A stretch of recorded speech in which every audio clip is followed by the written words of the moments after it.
In an era of increasing social isolation, platforms like Facebook and Twitter are among the most important tools we have to understand each other. They've become our places of public discourse. But these platforms are also powering deep social divisions online. So what can we do about that?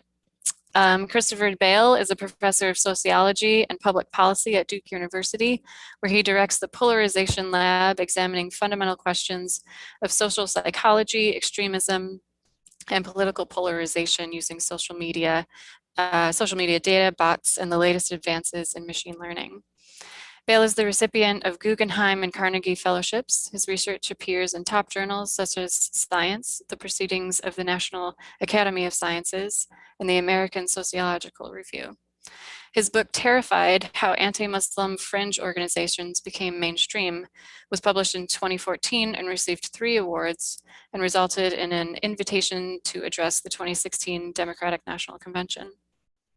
He's also the editor of the Oxford University Press series in Computational Social Science. Bale's book, Breaking the Social Media Prism, How to Make Our Platforms Less Polarizing, is the subject of tonight's talk. You can follow along with his interactive presentation using the link in the chat below. Please join me in welcoming Christopher Bale. Thanks so much, Candace, and thank you everyone for joining me tonight. Really excited to tell you about my new book here. So as Candace mentioned, this is going to be an interactive presentation. And if you'd like, you can follow along at home. The reason I encourage you to consider doing that is I'm going to be sharing some new technology, some apps, bots, and other types of tools that you can use to counter polarization on your own. Okay, let's get into it. I think it's no surprise to most of you that political polarization is on the rise here in the US. You know, we could talk about a lot about whether one kind of polarization is more prominent than another, but the one that seems to concern most of us social scientists is something called affective polarization, or our tendency to kind of hate the other side no matter what they say. So we're not even talking about policy ideas anymore. We're just talking about each other in largely negative ways. And for the first time ever, about 10 years ago, out-party hate exceeded in-party love or affection for your own party. And that's really a landmark where we start to get concerned that things are getting out of control. If you'd like to learn more about that research, there's a link in this slide to a recent study that some colleagues and I did in Science. Okay, so we could talk about lots of different drivers of polarization, but one that many people are very concerned about is social media, and specifically the concept of the social media echo chamber. So what we're looking at here is an app that we created in the Duke Polarization Lab that visualizes different types of Twitter users. So here we're looking at journalists. Each circle in this diagram here represents a different journalist or media organization. And the lines between them describe people who are following each other on Twitter. So if you're not a regular Twitter user, that means that you're connected on Twitter. And what I want you to take away from this interactive visualization here is that all of the red nodes are together and all of the blue nodes are together. What that means is that we're seeing ideological segregation among lots of different types of people on social media. You can try out this app through the link here in this slide. And you can also try visualizing other types of groups like politicians, journalists, and activists, and so on. But the big problem is that ideological segregation may create a kind of myopia. It might make us start to only listen to people who already agree with us and kind of insulate us from opposing views. And we know from decades of social science that all humans do this. We all try to surround ourselves with like-minded people. It's just a human thing to do. And so a lot of the concern about social media is that it's become easier to do that. And even worse, some people worry algorithms are actually reinforcing that human tendency. Okay, so when we first heard about this kind of problem in the Duke Polarization Lab, we became really worried that this was a real threat to democracy. And we put together a team of leading political scientists, sociologists, data scientists, and statisticians to try to develop some research that could help us actually test this idea that, in effect, taking people outside of their echo chamber might increase political moderation. And the way we wanted to do that was really to expose people to the other side in a real life setting. Now, that's usually kind of easier said than done. And the reason for that is, people aren't sheep. We can't just, lock them in a room and show them, social media messages from the opposing side all day, right? That would be awful. I think we can all admit or all agree that that would be pretty terrible. So short of that, we wanted to get creative and try to use some of the new tools of data science to run a new kind of experiment. And specifically, we wanted to break people out of their echo chambers. This is the strangest picture of what that might look like that I could find. Here we have two people. They're wearing the iconography of the Republican and Democratic Party, elephants and donkeys. And the idea in this cartoon is, of course, that if only we could take off our party identities, we could learn to empathize with each other more effectively. We could learn to, reach across party divides. We could at least agree to disagree. So when we, began to think about this idea that contact across social divides might reduce prejudice is very broadly accepted. It's been shown in dozens of countries and dozens of different periods of time. So we thought, why not try it on social media? And so in 2017, we designed a sort of innovative study. At the time, a lot of people were were really concerned about bots and their role in spreading misinformation. So bots are automated social media accounts that can either impersonate people or retweet divisive messages. And the concern, of course, is that bots are driving polarization even further alongside the echo chamber. But we also realized that bots could be repurposed for valuable research.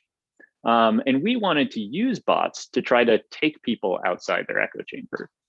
So what we did in November 2017 is we recruited about 1,220 Republicans and Democrats who use the social media platform Twitter regularly to complete a survey about their political views. We asked them questions about climate change and racial discrimination and a series of other issues that is known to kind of divide the American public. And then about a week later, we invited half of them to follow a bot. And the invitation they got told them the bot would retweet or share 24 messages a day for 1 month, and that they could earn up to $24 for following the bot and correctly answering questions about what the bot tweets. Then at the end of the month, we resurveyed everyone regardless of whether they had followed the bot. And that allowed us to answer the question, what might happen if you took people outside their echo chamber? Would they become more moderate, as the social science consensus would suggest, if only they began to listen to the other side? We were really hopeful this would happen. Now, there's one tricky problem anytime you do an experiment like this on social media, and that is, how do you know that people are paying attention? How can you possibly know that our bot won't just get muted or overlooked in the kind of blooming, buzzing confusion of social media? I think we've all had that experience of being overwhelmed on social media. Well, in order to track whether people were paying attention to our bots, we used these adorable creatures. So every day, the bot, either a conservative bot that was shown to Democrats, or a Democrat bot that was shown to Republicans. And these bots, by the way, were retweeting journalists, elected officials, advocacy organizations, even media groups, trying to expose them to the full range of alternative views online. They were sharing one of these pictures each week. And at the end of each week, we sent people a survey and we said, which of these animals did the bot tweet? And if they got the answer right, we were able to measure how much exposure they were actually getting to our bots. So we really, we think, had a nice measure of what happens when you take people outside their echo chamber. Unfortunately, I've got some bad news. The effect of following a bot that retweeted messages from journalists, political figures, media organizations, advocacy groups such as, say, Planned Parenthood for Republicans, or say the Heritage Foundation for liberals, were not making people more moderate. And we didn't see anybody becoming more moderate. In fact, we saw exactly the opposite. So after 1 month of following our bots, as this slide shows, the people who were paying attention to our bots most, so here there's different levels of compliance with the treatment, how many of those cute animals I showed you the people could recognize, the more they could recognize, the more they became liberal in the case of Democrats, or conservative in the case of Republicans. So when we showed Democrats Republican messaging on social media for 1 month, they became slightly more liberal. They didn't become more moderate. When we showed Republicans Democratic tweets for 1 month, they became, unfortunately, substantially more conservative, almost as much as the overall shift in public opinion and polarization over a decade. So a lot. And this is exactly what we didn't want to find. Remember, we wanted to find that exposing people to people who are unlike them politically would help them moderate their views, it would help them empathize with each other, and would help them find common ground. And if you'd like to learn more about this study, there's a link down here. So the most important question, of course, was why did this happen? Why didn't people do what decades of social science would predict? Although on one hand, we had really great tools to try to answer this question. We had surveyed people at multiple points in time. We had collected millions of tweets that they produced before, after, and during our study. We collected daily slices of their social networks and could actually watch them, watch the human network evolving over time as we were running this, this first of its kind experiment with bots. And we could use this to drill down and get some intuition about what might be going on. But at the end of the day, we decided that it really wasn't possible to know why people had become more polarized when we exposed them to the other side, unless we could repeat the experiment and this time get to know people much, much better before, during, and after following the bots. And so what we did is 1 year after the original study, we launched a follow-up study. And in this follow-up study, we did in-depth interviews, long, lengthy, open-ended interviews with a much smaller group of Republicans and Democrats who use Twitter. We wanted to learn as much as we could about them, their earliest memories about politics, what they did the last time they logged into social media. We wanted to know what they thought about a range of issues: climate change, racial discrimination, President Trump, and so on. And so we spent much of 2018 getting to know about 80 Republicans and Democrats in this really deep and comprehensive way.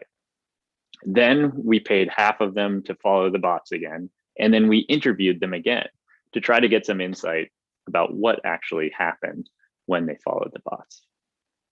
Now, anytime we do this type of qualitative research as scientists, we have to choose between representativeness and detail. And so I'm going to tell you the story of one person who followed the bot, though my conclusions based upon this person generalize to this broader group of people.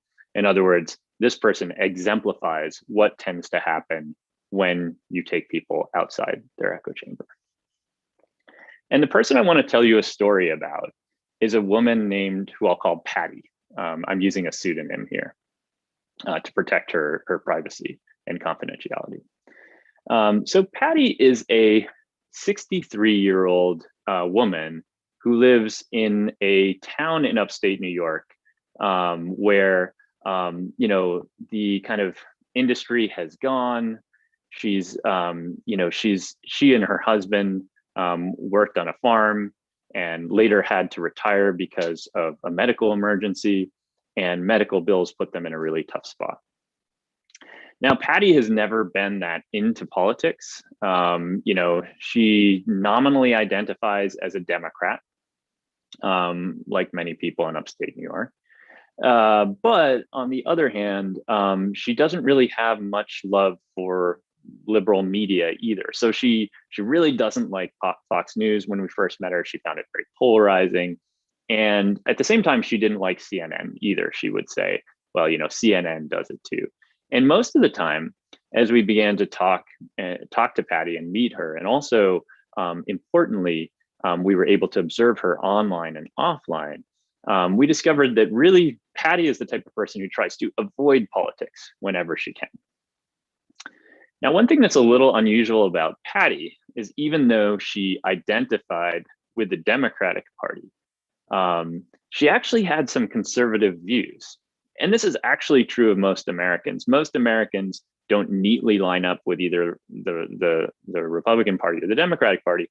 Most people have at least one issue or one or two issues where they could be persuaded by the other party. And for Patty, these issues were immigration and government regulation. So Patty, despite being a liberal or a Democrat nominally, had strongly anti-immigrant views. She was really concerned that immigrants were taking jobs, that immigrants were getting benefits that she and her husband didn't get, and that immigrants, above all, were threatening American culture. She was really concerned about the ways that traditional American holidays, for example, now had to accommodate all sorts of other religious traditions. She was also really worried about government oversight and overspending. And she and her husband lived a very frugal life and thought the government should kind of stay out of the business. So on the face of it, Patty seems like the exact type of person for whom Trump-style populism might appeal. She was already not very attached to the Democratic Party. She already had some views that were in line with Republican ideology. And she really just seemed kind of up for grabs. And I began to wonder, as we looked at her first interview and the broader kind of situation that Patty was in, isn't she exactly the type of person who would respond to messages from the other side in a positive way?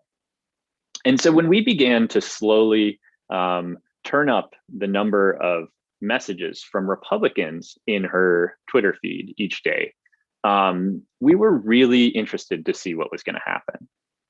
We thought maybe, she would connect with moderate Republicans, like, say, the New York Times columnist David Brooks, or the moderate governor of Montana, Steve Bullock. Folks like this who had kind of centrist or center-right views, we thought they might sway her towards that side. Instead, that's not at all what happened.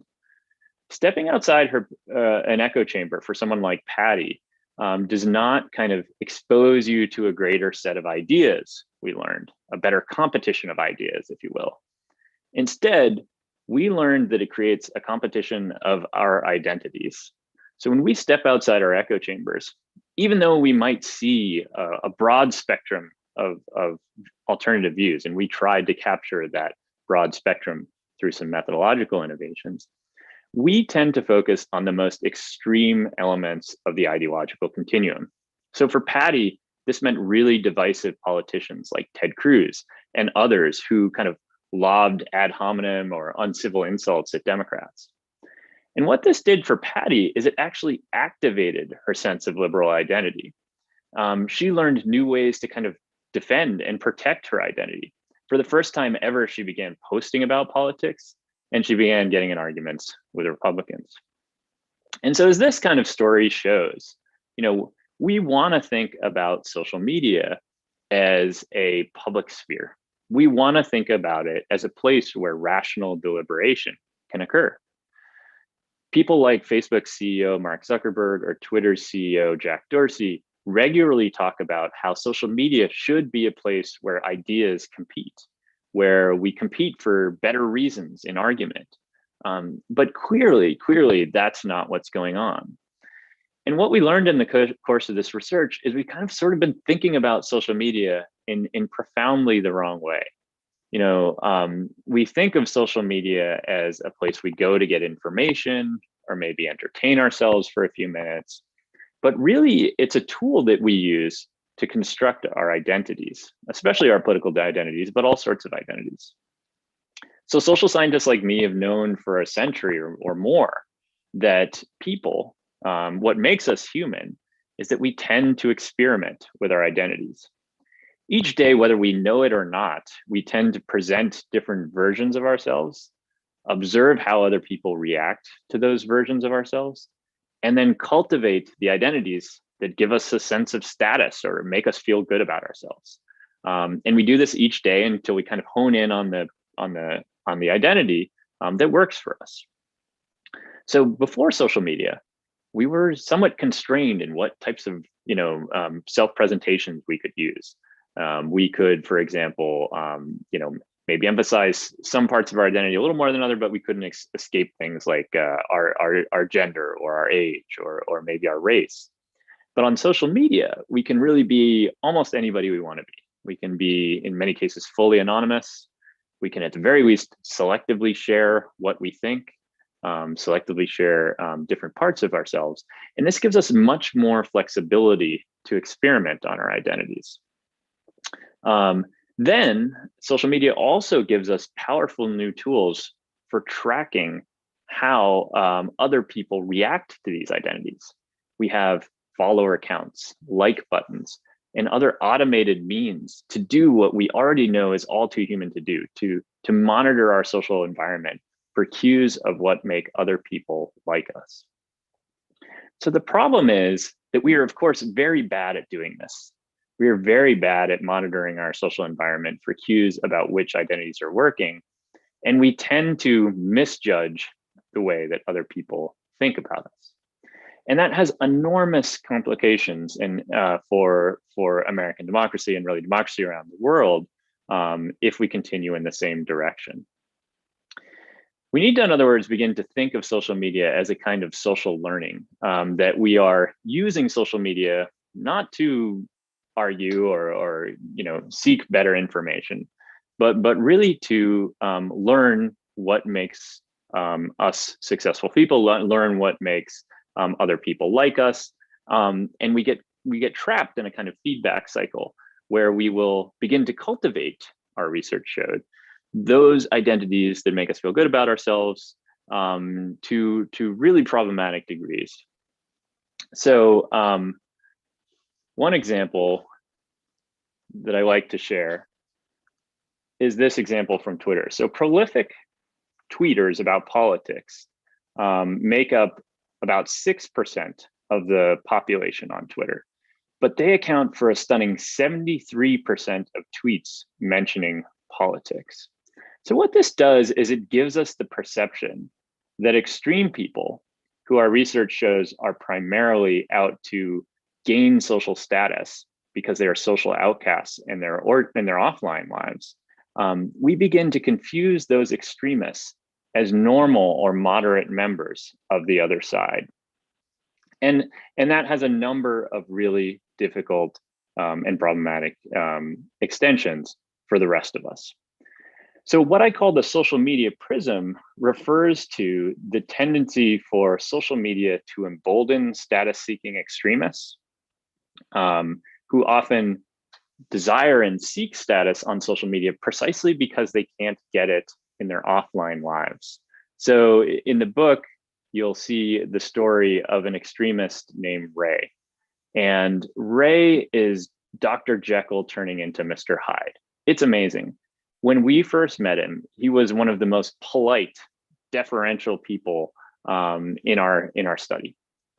He went out of his way to decry incivility and racism. He described himself as kind of a moderate conservative, but he was happy to agree to disagree with liberal people. But one of the unique features of our study, remember, is that we were able to both track people offline and online.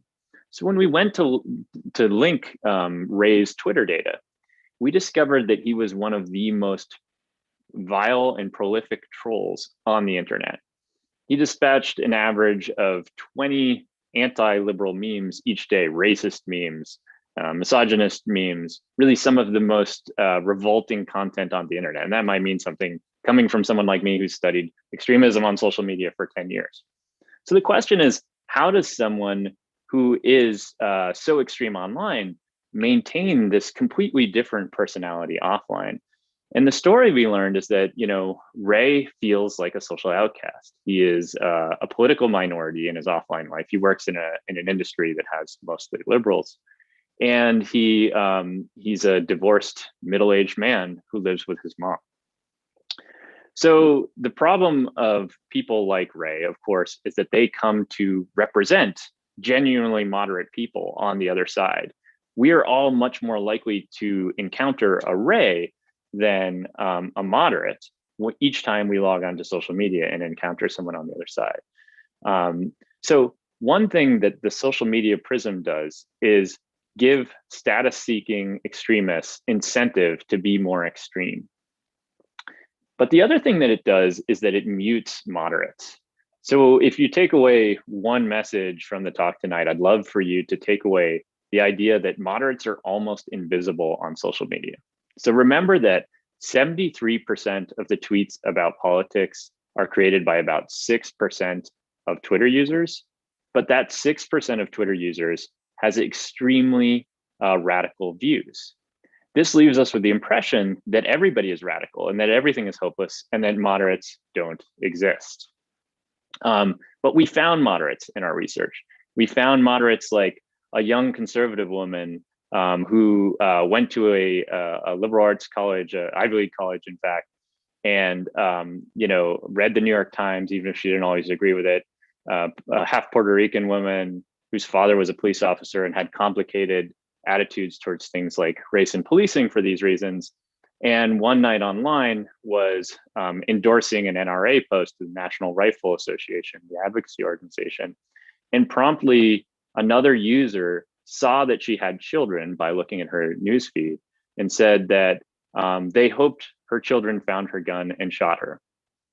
And this experience, unfortunately, is all too typical. The most common reason that people get harassed online is their political views.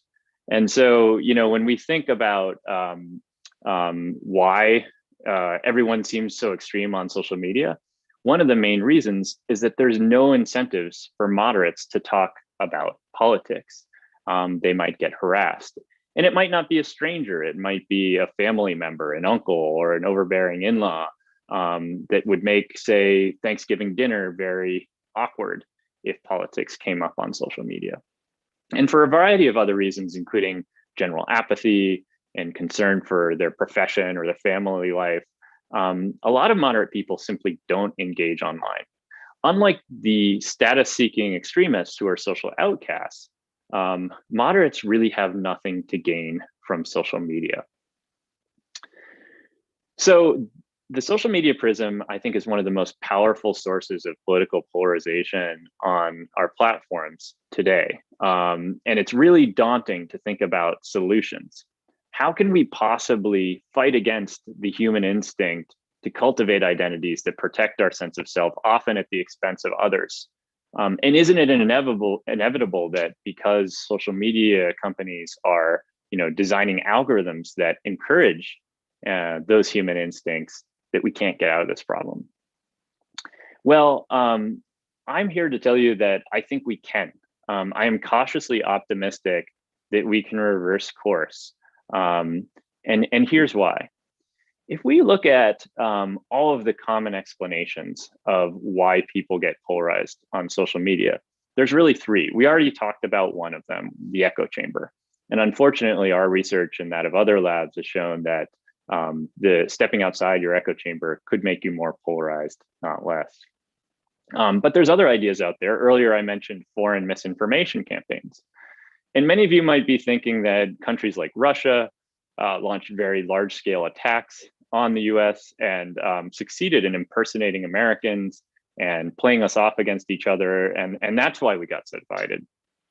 But in a follow-up study, our lab actually tried to test this. We were able to identify people who had interacted with these types of bots or troll accounts associated with the Russia-linked Internet Research Agency. And we're very surprised to discover that these people's attitudes didn't change. They weren't becoming more polarized and they weren't changing their views on a range of issues. Finally, the concept that algorithms are radicalizing us. a really seductive idea, especially if the idea is proposed by sort of apocryphal tech leaders who helped to build the platforms and now regret their actions.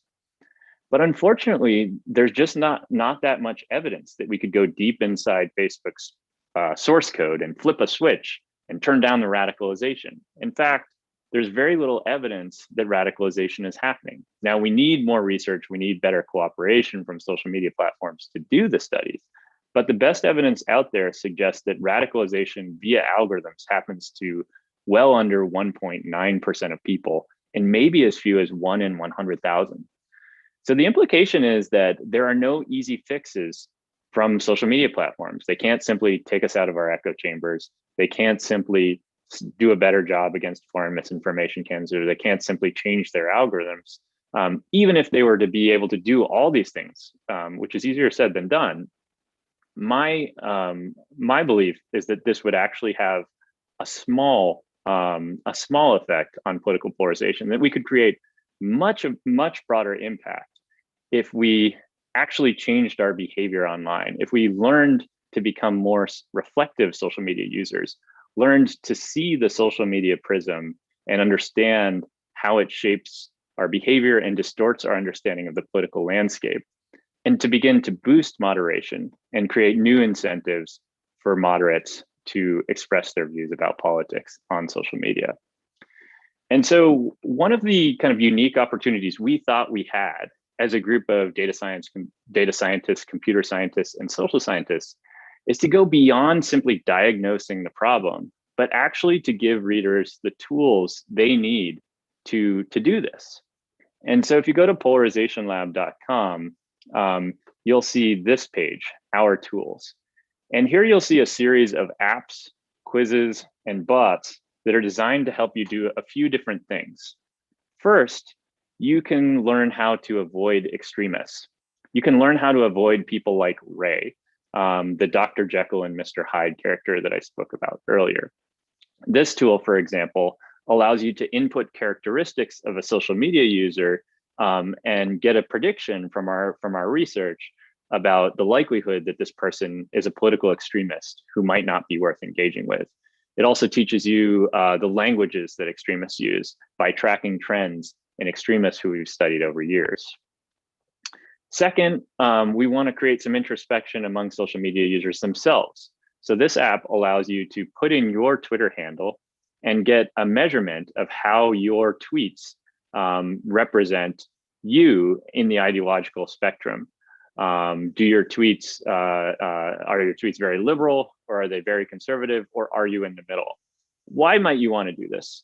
Well, remember that the social media prism can distort what we look like online and off. And so one of the most important things we can do is to learn to become aware of whether the person that we want to be offline is really being reported and presented online, or are we just really always rooting for our team and trying to take down the other side? And so this app allow you to take a quiz to place yourself on an ideological continuum compared to all Americans, but then also compare yourself to all Twitter users. So again, these tools are designed to help you avoid extremists and to learn how to see the social media prism. But we need to do a lot more than that. Awareness is great, but it won't scale. We'll all become lazy probably and snap back into our habits. So at the same time that we need more awareness, we also need to boost moderation. Right now, the incentive structure on social media is misaligned. We know from our research that the easiest way to get a lot of likes or followers on a place like Twitter is to simply say something extreme about politics. And pretty instantaneously, you'll get likes from lots of people who share those kind of extreme views. Moderates, on the other hand, have almost no incentive to tweet about something moderate or to try to pull the conversation towards the center. They might fear reprisals from the other side, or maybe even their own side. And so what we wanted to do is to try to incentivize people to act in a more moderate way by creating what we call the bipartisanship leaderboard. And so here you can see a ranking of politicians, journalists, advocacy organizations, and news organizations according to the degree to which their posts resonate or are liked by members of both political parties. So all of these tools are driven by research that we've done in lab, where we look at large groups of social media users and ask them lots of questions offline, but then also track their behavior online. So in this case, we actually know that Republicans and Democrats are gravitating towards these people equally on the social media bipartisanship leaderboard.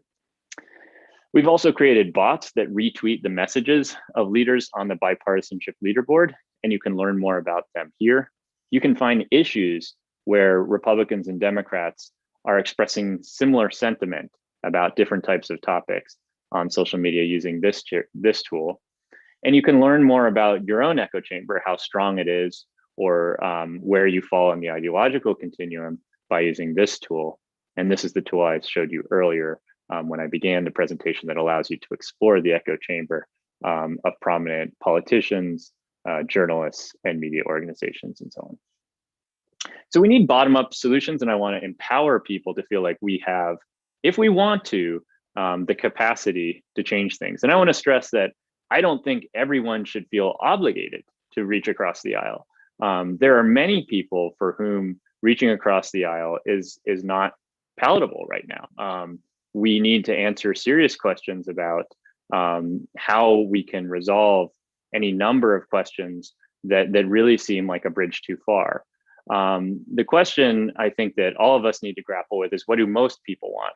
And the research suggests that most people actually want compromise. They might not know how hard it is, but the American public wants compromise.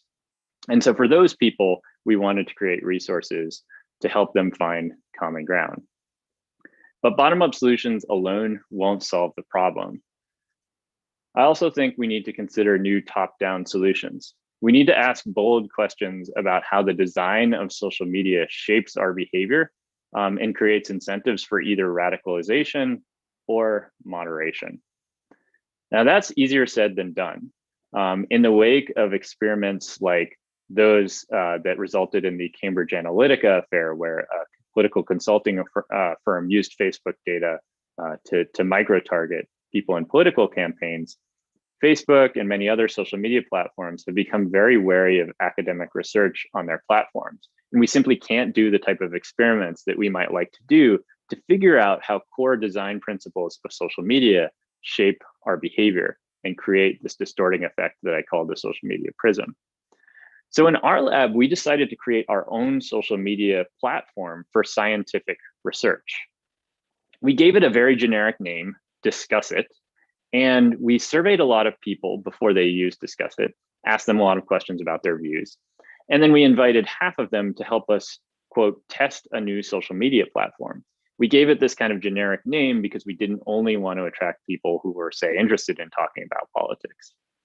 Then, when they installed this app on their phones, the people in the study that I'm describing were given a unique invite code that, unbeknownst to them, paired them with a member of the other political party to engage in an anonymous cross-party conversation for about an hour on a chat platform.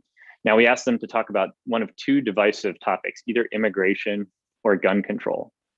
And why did we make them anonymous? Well, there's a lot of interesting research on anonymity. On the one hand, anonymity is so clearly capable of creating the Dr. Jekyll and Mr. Hyde story that I told you earlier about the extremist named Ray.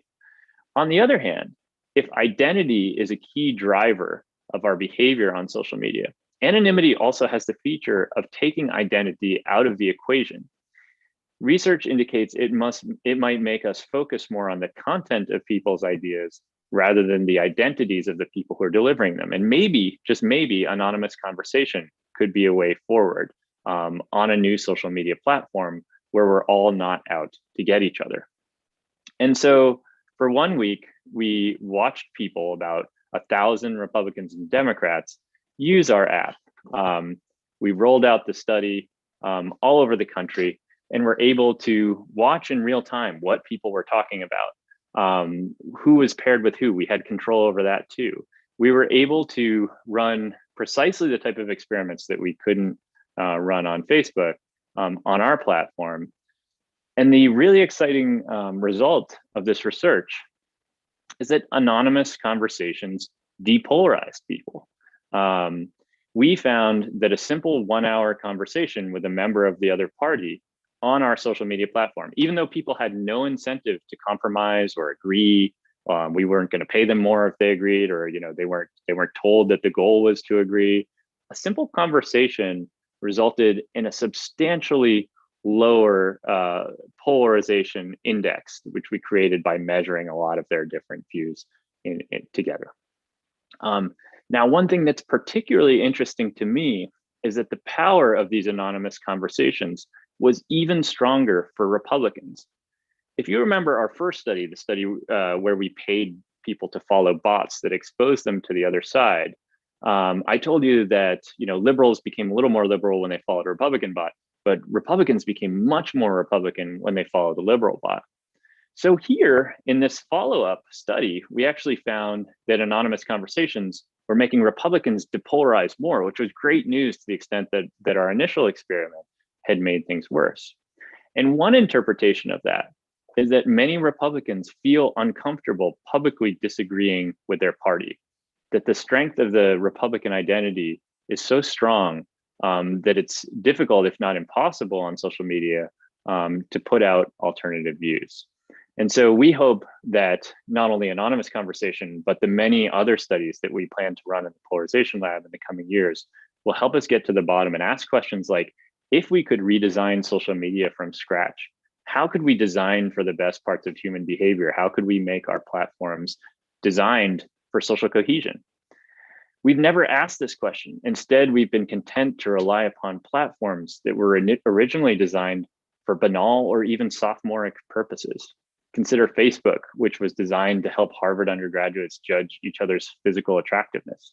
Or consider Instagram, the image sharing network that was originally designed to facilitate alcohol-based gatherings. Should we really be happy and content with these platforms as the primary forum for deliberation in the 21st century? I think we can do a lot better, but I think we need a lot more evidence and research to get us there. So you'll learn a lot more about all of this research in my new book, Breaking the Social Media Prism. I learned this morning that I learned this evening that it's sold out on Amazon, That Evil Place, which is great news because you can now support your fine independent bookstores like Elliott Bay here in the Seattle area. If you'd like to learn more about this book and my other research, I invite you to visit my website, chrisvale.net. You can find me on Twitter, YouTube, Instagram, and LinkedIn there. And thank you very much, and I look forward to your questions. Great, thanks so much, Chris. I want to encourage everybody watching, if you have a question, feel free to put it in the chat below, or you can text it to the number also in the chat. I have just a few kind of maybe quick questions that I wonder if you have answers to.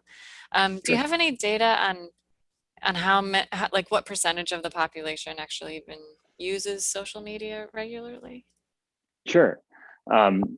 Social media usage has become pervasive. Especially platforms like Facebook are used by as much as 70% of the population. And those numbers get a lot higher among younger demographics. So a recent study by the Pew Foundation suggests that about 85% of teenagers are online most or all of the time. And so, one temptation I think all of us have is to say, man, isn't social media just bad? Shouldn't we just get off social media? Isn't it just, dividing us and really pulling us apart? But I'm concerned that that's not a practical solution to the problem. We can't really expect a generation of people who's grown up with smartphones pointed at them and an entire society which depends critically on social media for communication to simply stop using it, especially in an era where Republicans and Democrats have never been so isolated from each other. So if we look at a recent study out of Harvard 2 weeks ago suggests that most Republicans and Democrats will hardly ever see a member of the other party. That's a stunning discovery facilitated by some new large-scale analysis of voter files. COVID, the pandemic, has made this even more urgent, right? We are also socially isolated, and social media is going to continue to fill that void And for better or worse, and probably for worse, if we keep going in the same direction, social media is going to be our only forum for political compromise. So that's why I think solving these problems from the bottom up and the top down is so urgent. Yeah. Did you look at any of the social media platforms outside of some of like the just the biggest ones? Because I think in my mind, this is just the internet. It's just like all, Yeah. almost everywhere you look, we have division, but is that maybe that's not entirely true. No, I think you're right. I mean, the same dynamic where people have unprecedented flexibility to present different versions of themselves. I mean, that's like so many, like you say, so many social media platforms, or really the internet allows you to do that, right?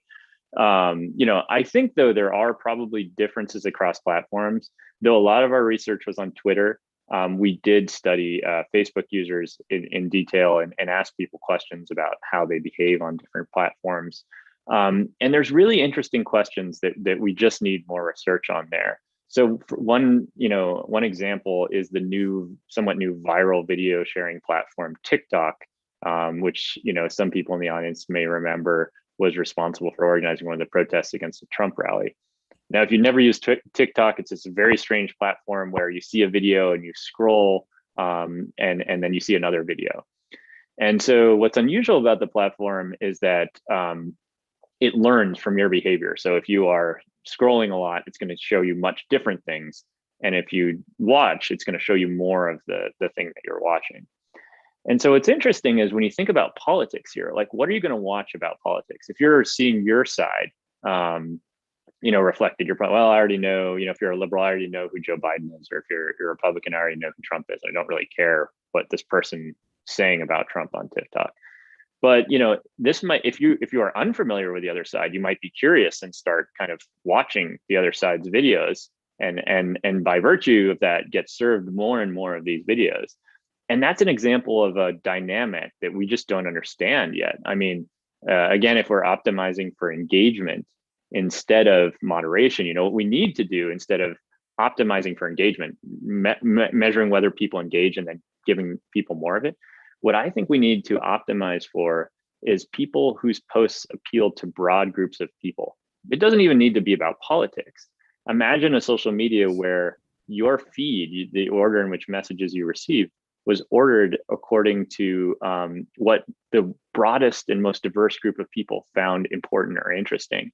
That would, in a way, kind of optimize democracy. It would allow us to find more efficient points of overlap. But clearly, that's not what we have right now. Right. Do you, well, I think I'll ask this one first. Can you talk a bit more about some of the differences between the platform that you created versus Twitter and Facebook? Were the same incentives to like or dislike or share a post? Were those same incentives there? How much did they Well, mirror? one thing we can't know for certain is whether the depolarization that we observed happened partly because people simply went to a new platform. If you think about it, when you log on to Facebook or Twitter, it's kind of familiar. You know kind of what you're going to get. If you go on Facebook, you're probably connecting with friends and family. If you're going on Twitter, which is by default public network, you're going to get exposed to many more diverse people, right? So you might be prepared for different types of engagement. And certainly those might encourage different types of polarizing behavior. But what's interesting about a new platform is there might not yet be rules of the game, right? You might not know how you're supposed to play the game. And so that might also create the opportunity for more reasonable, rational dialogue. Let's see. Do you have anyone from the big platforms interested in your research? Are they sort of following along, and might they be interested in taking up some of your findings? Yeah, we do work regularly with government, nonprofits, and the for-profit sector. And that's because we believe that, practical long-term change will require cooperation from everyone. Though we think, user-driven behavior is a huge and underappreciated part of the problem. We would never want to say that social media platforms are blameless. And they would, I think many people who work inside social media platforms would say this too. They can do better and they must do better. And so we need urgently to bring this the insights from this research to bear on companies, especially as we face an unprecedented period of possible regulation of the social media industry. We're about to have in our country a conversation about whether social media companies should be punished if they can't prevent uncivil behavior or say the spread of misinformation. And I think everybody wants to know, what's the evidence. Right now, all the people involved in that debate are people who are basically speculating, right? Or they're even worse, they're self-interested, in the case of many politicians. And we're kind of throwing out these folk wisdom ideas, that really our research shows don't have much evidentiary basis. And so what we'd love to do is create this platform and make it more open to other researchers so that they can use it to run other kinds of studies. And so that collectively, in the field of computational social science, which I'm proud to be a part of, we can try to figure out what solutions work and what a better social media might look like.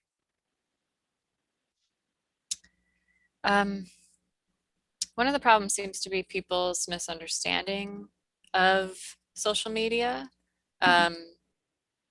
what it even is. I think some, some people see Facebook and kind of just think that everything actually is screened, or that, that it's almost like it almost is like a news source. Do you think that one of the problems is that people are just not educated enough in understanding what social media is, or do you feel like that's an issue that's soon to go away because we've had it for a while? Yeah, I absolutely think we could do a better job educating people about social media. You're absolutely right that a lot of people don't understand very basic aspects of social media. So for example, some people, like you say, think of Facebook as the news. Other people don't realize that Twitter is public, that other people can read their posts, for example. So certainly we need some education in this space. We need, especially for young people, to train them to learn about the gap between social media and reality in all sorts of spaces, not just politics. We need that intervention. I think we need to educate people about why things appear and get traction on social media. And above all, tell them that, we're seeing a very selective part of people's lives, and we're seeing a very selective group of people. And in the case of politics, that means that we're seeing the most extreme elements of the ideological continuum. We're not seeing the moderates, and we're all asking ourselves, is there a middle? Is there only extremism? Is this the only, are we just going to hate each other more? And I think what we all need to learn is there are moderates out there, and there are people who want to compromise. Most Americans want to compromise. Maybe an anonymous platform could help them do that. But certainly education, online, offline, would be great. In the beginning of your presentation, you mentioned that, and I think I heard this right, that we don't have as much love within our party affiliations as much as we hate everyone else. Is that sort of an inherent issue as well that we need to work on? Like, do we need to work on,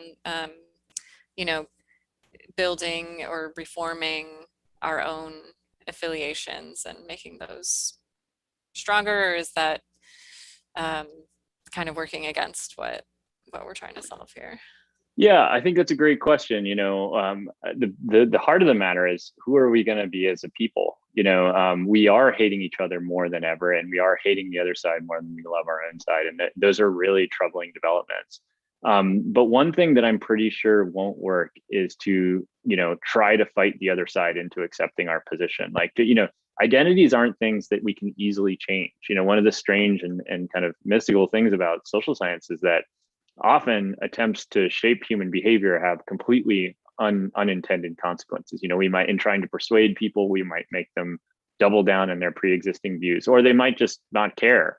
And so, it's hard to change an identity. It's hard to say, because you become less extreme, you become more moderate, right? But what we can do, research indicates, is create new kinds of identities, that maybe, just maybe, can help move things away from the extremes, because we're never going to kind of snap the cycle of people trying to outdo each other with political extremism. Yeah, when you were talking about the finding that that people actually didn't, you know, they just kind of became more either liberal or conservative. I felt actually not very surprised by that. Yeah. Let's see. I think I got one more question. Great. How much would you say the polarization is evidence that our communities in real life are actually falling apart or non-existent? People move away from where they grew up so much now. We don't have the same robust community groups like we used to have. Should we focus on trying to create more of those outside of the internet community? Yeah, I would absolutely, even though I would rather people not delete their accounts, because I think we do need to all work together to make social media better, I would absolutely say that offline interactions could help depolarize. In fact, some research from the University of Pennsylvania shows that a 10-minute in-person interaction between a Republican and Democrat can improve their ratings of each other by about 50%. I mean, a huge number from a very brief encounter. So we do know that when we humanize each other offline, we have better conversations. But to the broader point about, how polarized are we offline? The answer is interesting. On the one hand, there's tons of misperceptions there too. So if you ask a Republican, who do you think the Democrats are? They will tell you Democrats are young, they're mostly minorities, and they mostly live in cities. And then if you ask, Democrats, who are Republicans, they'll tell you, well, Republicans are all old, wealthy, they make over $200,000 a year, and they're all evangelical Christians. In reality, the average Democrat and the average Republican is a middle-class white person who lives in a suburb. And so research has shown that when we correct these misperceptions, we actually see much more favorable attitudes towards the other party. So certainly there's a lot we can do offline. And I would never say, we shouldn't work offline as well. But certainly to the extent that we're all moving more and more online, I think a lot of our attention has to be focused in that space too. Yeah. Great. Well, thank you so much for this talk tonight. I loved the interactive element that you brought to it. That was really fun. Great. Thank you so much for having me. It was really a pleasure. Yeah. And I want to thank the audience as well. If you're interested in purchasing a copy of Chris's book, you can follow the link in the chat. That's going to take you right to Elliott Bay. You can purchase from them and keep it local. Well, I hope that next time that we are able to host you, that we can have you in person. But until then, I hope you stay safe and have a great night. Thank you, Candace. And thank you, everyone.